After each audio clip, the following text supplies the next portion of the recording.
point, right? You could have a large group discussion at this point about each of these. You could do one question at a time. You could have people break up into small groups and answer the questions. You could have folks write down the answer first and then talk about it. But basically, you then talk through each of these things, and a lot of really good conversation comes out of discussing these three questions. Then we go back to the story. So let's pick it up with Emma. Janice enters therapy. The caseworker explained to Betty that children who have been sexually abused may act out sexually with peers, younger children, or adults. Sexual issues may surface or become more intense in adolescence. Janice probably had confusing and conflicted feelings about sex and intimacy, and since she has had so much trouble making friends, sex was one way she could get boys' attention. Janice entered trauma-focused therapy. Betty was asked to attend some sessions. In the therapist's office, Betty became more and more uncomfortable as Janice was encouraged to talk about what happened with her mother's boyfriend. Betty felt like crawling out of her skin. She said to the therapist, "What's the point of spending all this time talking about the bad things that happened to her? It's better just to forget about it and move on." At home, Janice would try to talk to Betty about boys, but Betty shut down. She felt angry at Janice and ashamed. Whenever Janice tried to give her a hug, Betty stiffened and pulled away. Janice and Betty started to argue about everything: chores around the house, homework, and the fact that Janice wanted to go to school dances rather than church events. About halfway through Janice's therapy, Betty called the caseworker and said, "You've got to get this girl out of my house." In a meeting with the caseworker, Betty cried and explained that she had just come upon Janice naked, masturbating on her bed. The caseworker tried to reassure Betty that masturbation was a normal adolescent behavior. Why didn't Betty just set limits by telling her daughter that masturbation was private and that she should shut her bedroom door? On hearing this, Betty began to sob. She revealed to the caseworker that she had been sexually abused herself, once as a young girl by a relative, and then again as a teenager when she was raped by a friend. Janice's experience had brought back a flood of disconnected and disturbing images and feelings. Betty had never told anyone about her sexual abuse. She had simply put it out of her mind and turned to God. She had never had much of a sex life, but that wasn't important to her. Her approach had worked for 30 years. Now it was all coming back. "I don't think I can get through this with Janice," she told the caseworker. "Maybe you better place her somewhere else."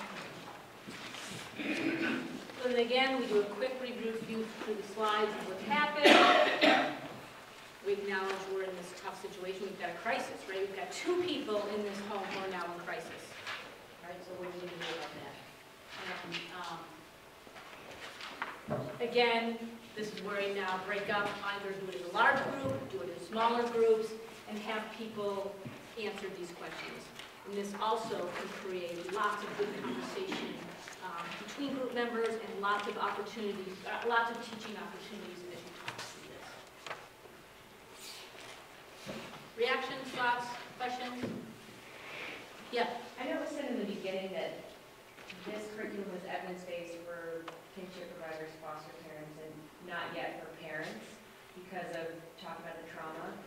But especially after watching the video of this film, we kind of assume that foster parents and kinship caregivers have dealt with their stuff.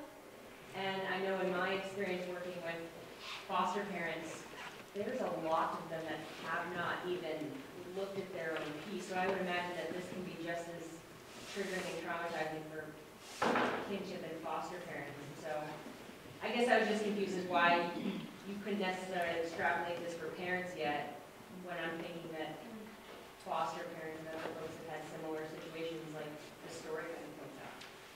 My pal Jennifer over there. I'm sorry. So earlier, what I was alluding to was not that it was going to bring up the parents' trauma or trigger them. It more makes them feel bad for what they've done to their kids. So we're talking about how impacted their child is by what they've done to them, which feels different when we're talking to a foster parent about the impact of the trauma from the birth family, as opposed to a birth family being in the room with us talking about it. So it shouldn't be too hard for us to do that work, but that hasn't been our focus or funding to be able to do the work for birth parents. What if it's like a kinship caregiver that this is Right. their child? Yeah, It's and their I think- grandchild. And I think you have Amy and a lot of other facilitators and then have led groups that, just like, I would think a lot of people in a lot of areas had to end up with their stuff. I mean, I worked for a psychiatrist that needed to do some of his own stuff.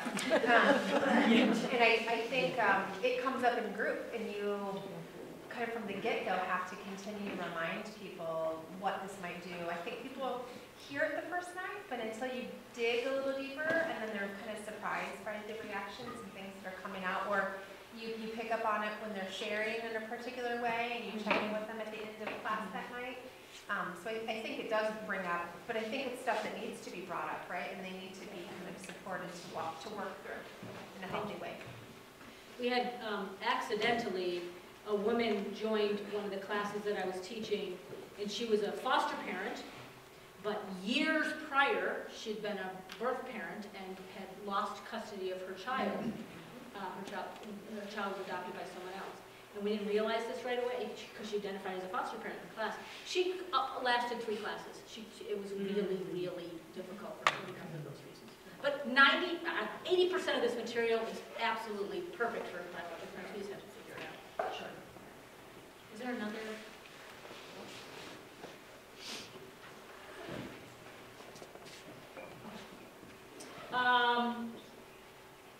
So then we kind of draw it back to people. Here's a perfect place to draw it back to people. What's the connection between your child's trauma and your own history? And talking about that piece. And in class, you're going to have some people that may disclose a lot about that, and then some people who are silent about that and everything in between. So that's part of the, your whole balancing act of how you support the group in that piece. Then we watch another bit. Yes, Chris. Sorry. Do you have any language that you use essentially to like normalize this process? Because it's something that, I mean, we can't exactly model having the value of like not sharing about our experience or our process to do this like exploration or self-assessment. But at the same time, it's almost like in my mind I'm trying to like separate, I guess, the like us versus them, and like this is your work to do and you're alone in that. Do you know what I mean? Am I just kind of? I don't know. Maybe not. I tend to use the language of us a lot when I teach this class. Like, all of us have experienced difficult things, all of us are struggling, or that's one thing that I do. I guess I'll throw that back to the group. What are your thoughts about how to normalize, validate the experiences that participants, caregivers are going through? Because you all do it in some way, shape, or form. I think maybe bringing it back to the ACEs, talking about ACEs and how pretty much everybody has at least one, and many people who actually do this work. I know there was a study that the people who came to the training for ACEs had a huge ACEs score because that's how they dealt with their trauma, and so maybe you could put it to them that way, that a lot of people who have high ACEs end up trying to be helpful, and that's how they deal with it. Other ways folks have talked about that? I'm kind of wondering if you can use it as a tool for discussion, or maybe not necessarily a huge discussion, but about how that can be a connection and throughout the building empathy, not necessarily the caregiver wants to disclose all that information to the child that they're caring for, but that is a way to connect them in their own way to what the experiences of the child that providing care for, and maybe kind of tapping into a little bit, if it's not too painful, in the moment, how they may have felt in their experience, and trying to identify a little bit that connects with how the child is experiencing. Yeah. I don't know if that makes sense, but connections are everything. Nice. Using a lot of I could imagine or I wonder if language. Does that answer your question, or is there more you want to try and understand? No, I think that does it. I mean, I think more than anything, like I really appreciate the ACEs suggestion. I appreciate all the suggestions, but I think like ways to universalize this process more than something that's I don't want to make it feel like you're alone in it. So this is a really normal situation, and sometimes you can do that through relating, and I think in this case better to universalize it than relating that way. So, yeah, thank you. Yeah.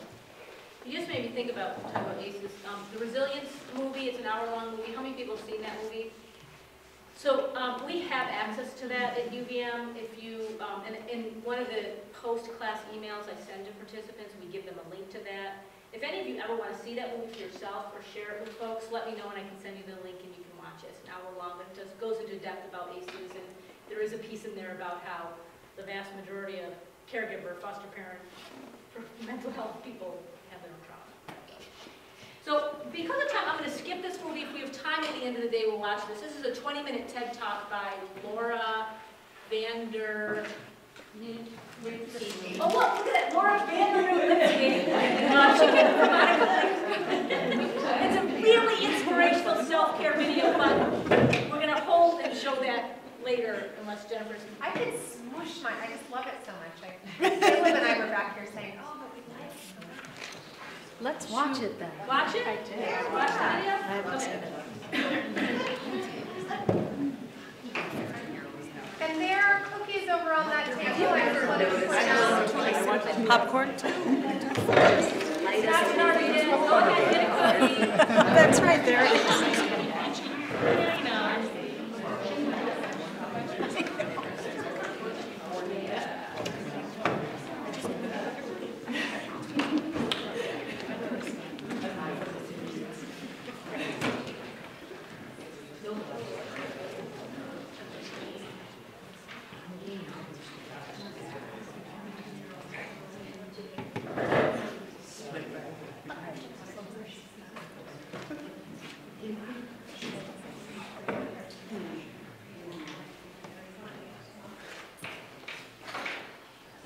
So the video is self-explanatory. You can just watch it and understand it. Emmy, you're on the lights? Thank you. All right, here we go. 18 years ago, I found myself standing on top of a very tall cliff, having what I would only come to recognize many years later as a near psychotic break. It would be fair for you to ask if I had always been that on edge, and the answer is no. But as many of you I imagine can relate to, how I found myself on top of that cliff on that particular day was by way of a very long road. Like so many others, my childhood was filled with a lot of love and many challenges. Life came into particularly sharp focus for me when I was 10 years old. My mom, who was the healthiest person any of us knew, went into a doctor's appointment for what everyone thought would be a diagnosis of pneumonia at the worst, and returned home having been told she had a very rare form of lung cancer. They gave her 3 months to live. She lived for 3 years, much of that time with one lung. And so she died when I was 13, and the sun rose and set with my mom, and I entered into my adolescence feeling if continuing to live wasn't going to be impossible, it was going to be highly improbable. So I navigated high school with a lot of overachieving. I spent my days getting straight A's and working 3 jobs, and I spent my nights planning on how I could end my life without causing my older brother, who'd always been my protector and my role model, too much pain. I did make it through high school, and then I landed in college, and I found myself sitting in one of those very large lecture halls, and my professor at the time, Professor Richard Applebaum, was talking to us about suffering on this one particular morning. In particular, he was talking about homelessness. And he was talking about it in a way that allowed time to stand still for me. He was building on what so many traditions have taught us for the beginning of time, really, that in life, it is said, there's equal measure of brutality and beauty, of pain and pleasure, of annihilating moments and of sublime moments. And yet there was a way he was talking about it, this whole conversation about equanimity, that was completely new to me. So during those 3 years when my brother and I were taking care of our mom, we were surrounded by a number of very, very loving people and kind people who gave us a lot of support for appearing to be stoic, for seeming to be strong, and for holding it all together. And what Professor Applebaum was talking about on that morning is when one is engaged in suffering, there is so much more to it than holding it all together. So what I knew was I wanted more of whatever he had going on. So I went up to him after class, asked how I could help. He scribbled on a piece of paper the name and number of our local homeless shelter's director. And that's when I started volunteering at age 18, spending the nights regularly volunteering in a homeless shelter. I went on to work with all forms of trauma, and always within this kind of larger backdrop of systematic oppression and liberation theory. And what I knew was that I was so grateful that I had found something that made sense to me and that I felt passionate about. What I had no idea and wouldn't know for years to come was to what degree, having borne witness to the suffering of my mom and then the subsequent years of bearing witness to so much suffering with so many people, to what degree that was taking a toll on me.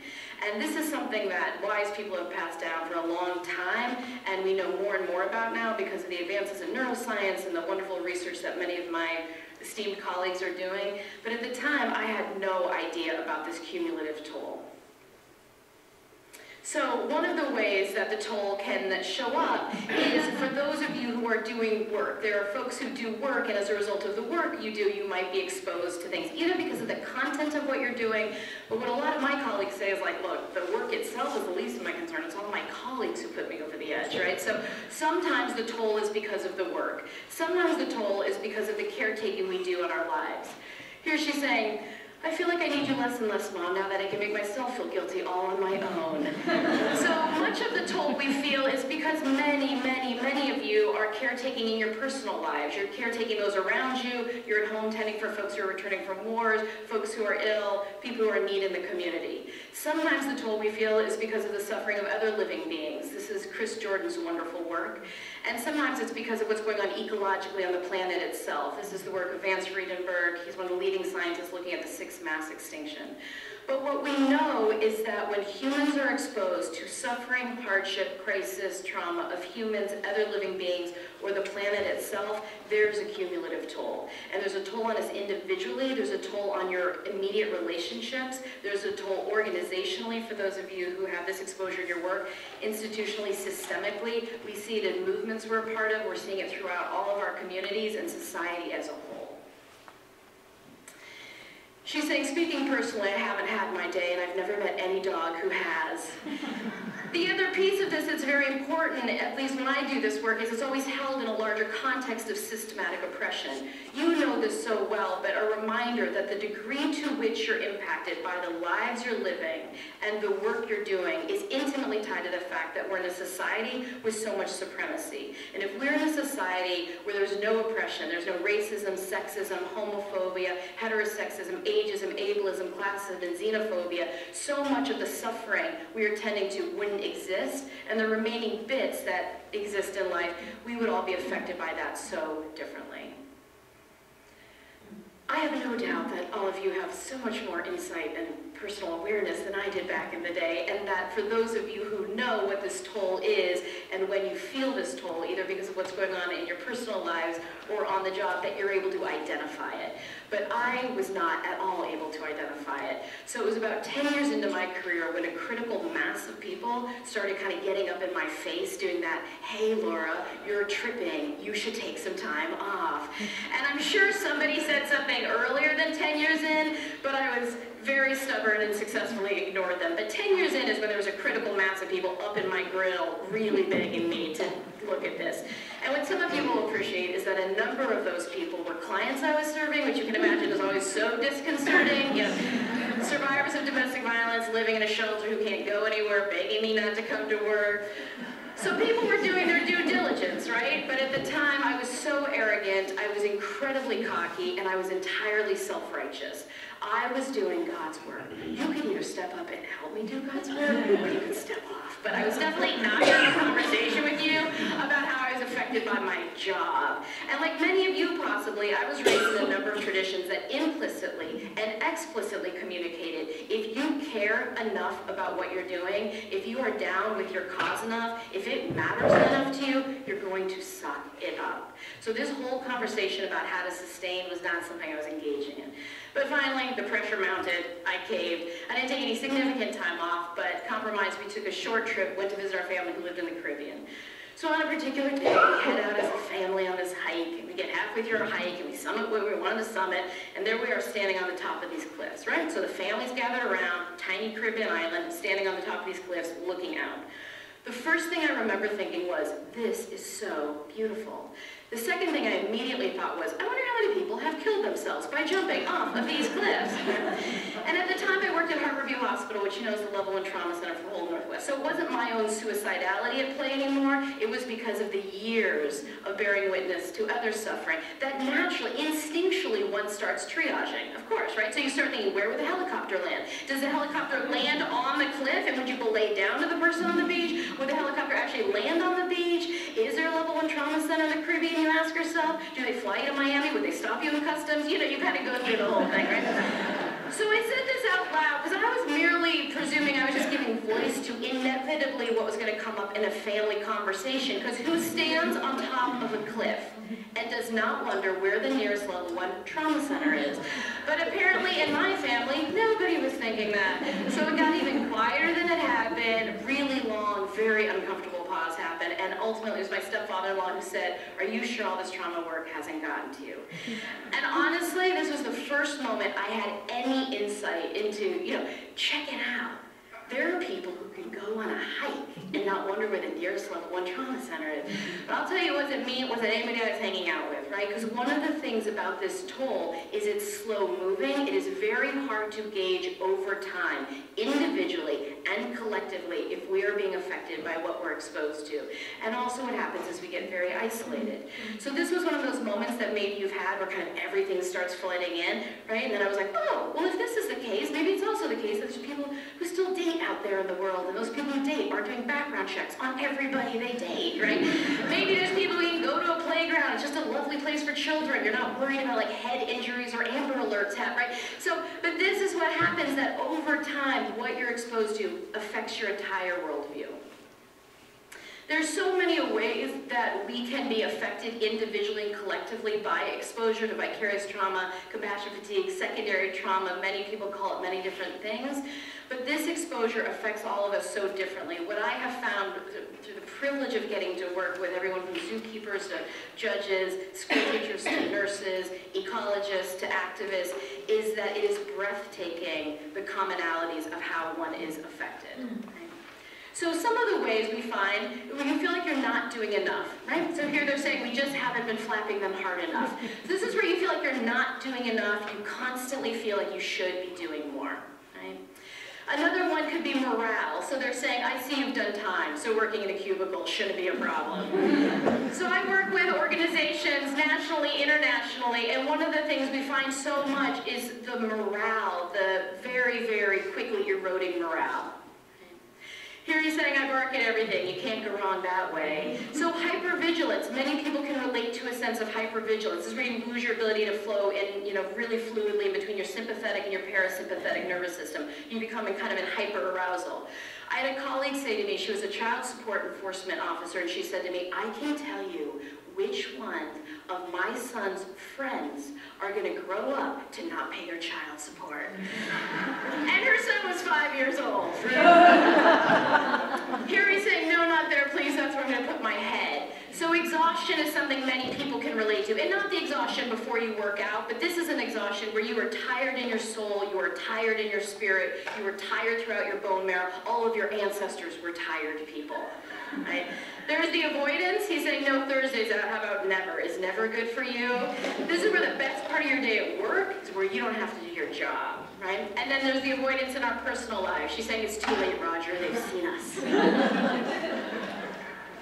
Cynicism, many of you can relate to. They're saying, but she'll come down eventually, and she'll come down hard. So what many of you might be able to relate to is not the pure cynicism, but the cynical humor, right? And then anger and rage. She's saying it's a new antidepressant. Instead of swallowing it, you throw it at anyone who appears to be having a good time. And here he's saying, I can cure your back problem, but there's a risk you'll be left with nothing to talk about. So the other thing we see here is the externalizing that happens. When more and more people are asked to do more with fewer resources, we see this whole seduction to externalizing. So this is where you start saying to yourself, you know, I would actually be fine taking care of my loved ones if I could have different loved ones to take care of. Or people say, I would love coming to my job every day if my immediate supervisor would just retire, right? And then there's blind spots that we have. So one of the things that we notice a lot that people have is blind spots. I'll share the story to illustrate it. This is a water bottle. It says the Oregon Coalition Against Domestic and Sexual Violence. It's one of approximately, over 100 water bottles I have in my home that have been gifted to me, like incredible programs that many of you are involved with, right? And every water bottle I have in my home has something stenciled on the side like this, which has, domestic violence, sexual assault, HIV/AIDS, infant mortality, flood, hurricane, tornado, tsunami, death, destruction, right? And I'm just thinking, this is great. I have water bottles, every day is Earth Day here, this is fantastic. But what it also means is these are the water bottles that go with my kids to swim meets, basketball tournaments, soccer games, right? And I'm not thinking anything of it. But then I was unpacking my child's lunch some time ago, and I noticed that at school she found the provisions to kind of hack over the word sexual, right? So she's not exactly old enough to know what sexual violence is. She's definitely old enough to know you're not sitting at the lunch table at school with a water bottle that says domestic and sexual violence on it, right? I don't know why, but I decided to tell this story at a very large conference of police officers, and when the break came, a police officer came up to me 2 centimeters from my face, 20 bucks in her hand, and said, "Go get your kid a proper water bottle." I feel like, things have gone very wrong in life when you've got the cops giving you cash, instructing you on parenting, right? And then dogma and self-righteousness, okay? So here he's saying, your mother and I are separated because I want what's best for the country, and your mother doesn't. And then addictions, which many of us can relate to. She's saying, of course I drink during the day. I'm way too tired to drink at night. And numbing. So here he's saying, could we up the dosage? I still have feelings. One of the things I want to say to us about numbing, it is incredibly seductive with the volume and the intensity of suffering on the planet today. It is incredibly tempting and seductive to become numb. And what I want to offer to you is how critical it is that we continue to strive to cultivate our capacity to be present. One of the reasons we want so much to be present is we remind ourselves with everything that is out of our control every single day, one of the things that remains in our control at any given time is your ability to bring your exquisite quality of presence to what you are doing and to how you are being. That presence, we know, can interrupt the systematic oppression which is causing so much harm and can transform the trauma that is arising. It is very easy to get in that place of you have no idea what my life, if you lived here, if you did my job, if you saw what I saw, and that's when we call on our ancestors, and that's when we call on so many people who have come before us who remind us that when they could not change anything external, they were able to shift everything as a result of where they put their focus.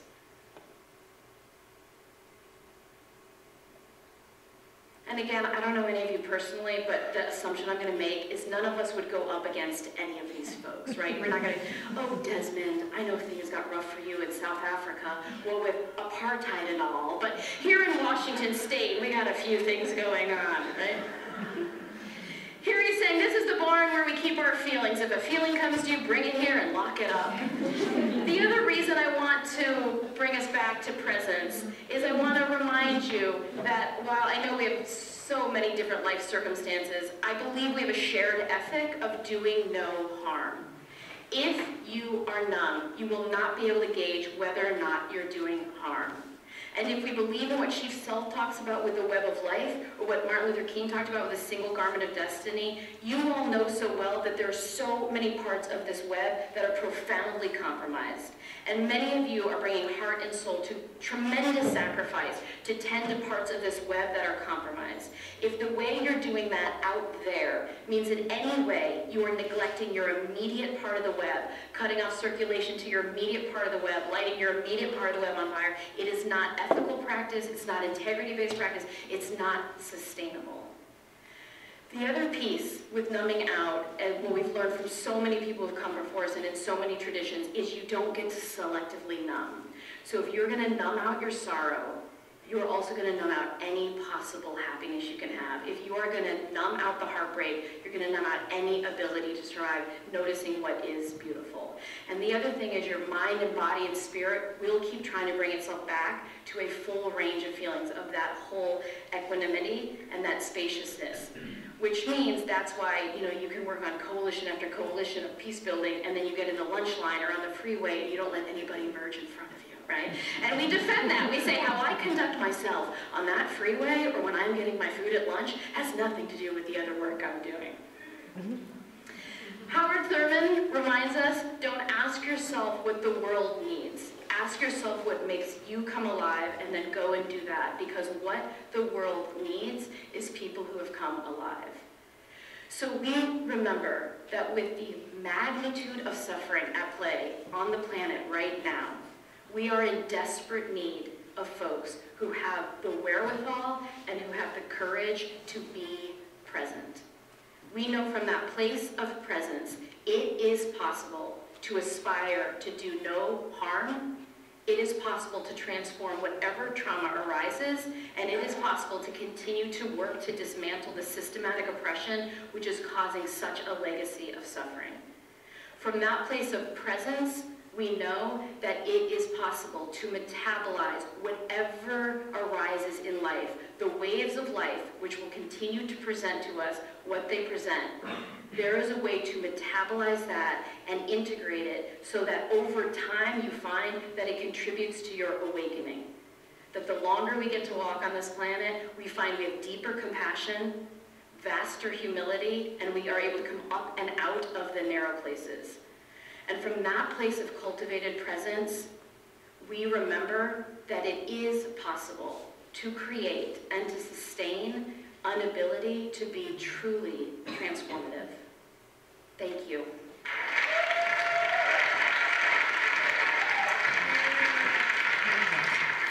Don't you love her?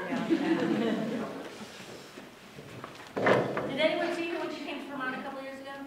Yeah. Yeah, she was fantastic.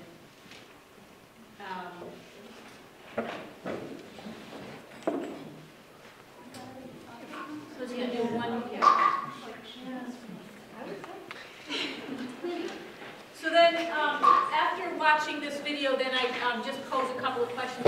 It's a couple of questions about the video for people to talk about small groups. This is what these quotes up there. These are the things that thank you. Just talking about that whole idea of cultivating presence. And then I asked folks to have some questions about this piece around them really tapping into cultivating presence.